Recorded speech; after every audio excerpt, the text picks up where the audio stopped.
যে আমরা বাগদার প্রার্থী চাই না, সেটা শান্তনু হোক কিংবা নরেন্দ্র মোদী হোক। টিএমসির ঠাকুরবাড়ির থেকে প্রার্থী দিয়েছে, এখন আবার শোনা যাচ্ছে বিজেপির হবে নাকি ঠাকুরবাড়ির থেকে। মানুষ এটা ভালো চোখে নিচ্ছে না। বাগদা বিধানসভার উপনির্বাচনে তৃণমূল প্রার্থী ঘোষণা করে দিলেও এখনো প্রার্থী ঘোষণা করতে পারেনি বিজেপি। কিন্তু তার আগেই বহিরাগত প্রার্থী নিয়ে দলীয় নেতৃত্বকেই হুঁশিয়ারি দিয়ে রাখল বাগদার বিজেপি নেতৃত্বের একাংশ। লোকসভা ভোটের বিধানসভা ভিত্তিক ফলে বাগদা কেন্দ্রে 20,500-এরও বেশি ভোটে এগিয়ে রয়েছে বিজেপি। এই কেন্দ্রে মতুয়া ভোট একটা বড় ফ্যাক্টর। আর এই লোকসভা ভোটেও বিজেপিকে ঢেলে ভোট দিয়েছেন মতুয়ারা। রানাঘাট ও বনগাঁ মতুয়া অধ্যুষিত দুটি আসনেই এবারও বিজেপি জিতেছে। অন্যদিকে উপনির্বাচনে মমতা ঠাকুরের মেয়ে মধুপর্ণা ঠাকুরকে প্রার্থী করেছে তৃণমূল। বাগদার আনাচে কানাচে কান পাতলেই শোনা যাচ্ছে সেখানে এবার বিজেপির প্রার্থী হতে পারেন ঠাকুরনগরের মতুয়া বাড়ির সদস্য সোমা ঠাকুর।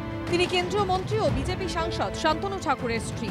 এবারও কি তাহলে বাগদা উপনির্বাচনে মতুয়া বাড়ির লড়াই দেখা যাবে? কিন্তু এই ধরনের সম্ভাবনার কথা শোনা যেতেই হুঁশিয়ারি দিয়েছে স্থানীয় বিজেপি নেতৃত্বের একাংশ।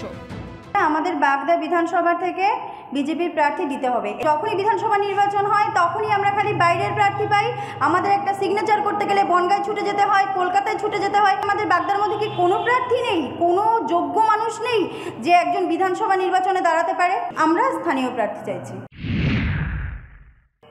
কে কত টাকা ওদের দিতে পারবে সেই ওদের প্রার্থী হবে, এটাই আসল কথা, এটাই সত্য কথা। ওদের মধ্যে যে গোষ্ঠী কন্দল তা প্রকাশ্যে এসেছে। বাগদার মানুষ বুঝে গেছে যে এই বিজেপি দেওয়া হবে না।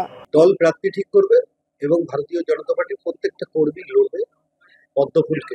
কে কারা কি বলেছে আমি তো জানি না, সবাই একসাথেই লড়াই এবং সেই লড়াইয়ে তৃণমূলের পতন ঘটবে। দল সিদ্ধান্ত যেটা নেবে সেটাই চূড়ান্ত। মতুয়া বাড়ির সদস্য কপিল কৃষ্ণ ঠাকুর ছিলেন তৃণমূলের লোকসভার সাংসদ। পরে তাঁর স্ত্রী মমতা ঠাকুর তৃণমূলের টিকিটে জিতে লোকসভায় যান, কিন্তু শান্তনু ঠাকুরের কাছে পরাজিত হওয়ার পর তাকে রাজ্যসভায় পাঠায় তৃণমূল। অন্যদিকে মতুয়া বাড়িরই আরেক সদস্য শান্তনু ঠাকুর বিজেপি সাংসদ ও দুবারের কেন্দ্রীয় প্রতিমন্ত্রী। শান্তনু ঠাকুরের ভাইও বিজেপি বিধায়ক। তার বাবা মঞ্জুল কৃষ্ণ ঠাকুর আবার একটা সময় মমতা মন্ত্রিসভার সদস্য ছিলেন। এবার কি শান্তনু ঠাকুরের স্ত্রীও বিজেপি টিকিটে লড়বেন বাগদা বিধানসভার উপনির্বাচনে? যা নিয়ে সরগরম বাগদার রাজনীতি। সমীরণ পালের রিপোর্ট, এবিপি আনন্দ, উত্তর 24 পরগনা।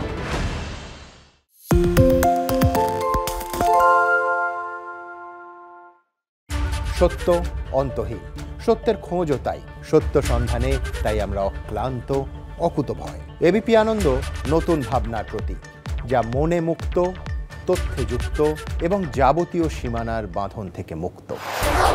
সীমা না শব্দটির মধ্যেই লুকিয়ে আছে মানা শব্দটি, যেন চোখ রাঙানি এক অদৃশ্য বেড়াজাল, যা আটকে রাখে আমাদের এক ছোট্ট গণ্ডির মধ্যে।